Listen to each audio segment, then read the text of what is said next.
தேவன் யார் என்று கேட்கிறவன் எப்படி பயணிக்கிறானோ, தேவன் இல்லை என்று சொல்லுகிறவன் எப்படி பயணிக்கிறானோ, அவன் துன்மார்க்கமாய் வாழ்கிறவன் எப்படி பயணிக்கிறானோ, தேவனை ஆராதிக்கிறவன், தேவ அழைப்பை பெற்று வாழ்கிறவனும் அந்த காற்றின் போக்கிலே போகக்கூடிய சிச்சுவேஷன் வருகிறது.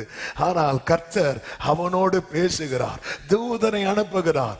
என்ன சொல்லுகிறார் தெரியுமா? பவுலே, ஏற்கனவே நான் உன்ட சொன்ன வார்த்தை மறந்து விட்டாயா?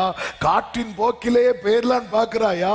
நீ இது நடுவில் எழுந்து நின்று சொல்லு, எனக்கு சொல்லப்பட்டபடியே, எனக்கு சொல்லப்பட்டபடியே நடக்கும். ஆமென். இன்னைக்கு கர்த்தர் சொல்லுகிற வார்த்தை இதுதான். காற்றின் போக்கிலே எப்படி போகுதோ அப்படியே போகும். எப்படி போகுதோ இல்ல, அது நடுவில் நீங்க நின்னு சொல்லுங்க, அது நடுவில் எனக்கு சொல்லப்பட்டபடியே. எத்தனை பேர் ஆமென் சொல்லுவீங்க? காற்றின் போக்கிலே போகிறதற்கல்ல, கர்த்தர் உன்னை தாயின் கருவில் தோன்றும் முன்னமே தெரிந்தெடுத்தது. காற்றின் போக்கிலே போகிறதற்கல்ல, கர்த்தர் உன்னை அழைத்தது. காற்றின் போக்கிலே போகிறதற்கல்ல, கர்த்தர் உன்மேல் முத்திரை வைத்தது. ஹல்லேலூயா. இன்னைக்கு சிச்சுவேஷன் எப்படி? அப்படியே போயிருவோம். அவங்க போகலாம், நீ அழைக்கப்பட்டவன். பவுல் என்ன பவுல் சொல்றாரு? ஆமென். 20வது வசனத்துல, இனி தப்பி பிழைப்போம் என்கிற நம்பிக்கை முழுமையும் அற்று போயிட்டு. யாருக்கும் சேர்ந்துதான் அத்து போச்சு? பவுலுக்கும் சேர்ந்துதான்.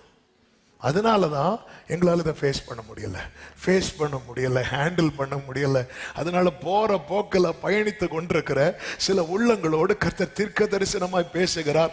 ஒரு அல்ல, 1 2 அல்ல, 7 முறை விழுந்தாலும் எழுப்பி விடுகிற கர்த்தர் இருக்கிறார். நீ காற்றின் போக்கில் போக அழைக்கப்பட்டவன் அல்ல.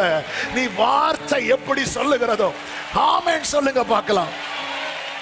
ஆமென். உங்க தலையில கை வச்சு சொல்லுங்க, காற்றின் போக்கில் போனது போதும்பா. காற்றின் போக்கில போனது போதும்.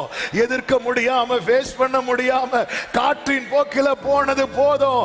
நீர் எனக்கு என்ன சொன்னீரோ அப்படி என் வாழ்க்கை பயணிக்க ஆரம்பிக்கட்டும். ஆமென்.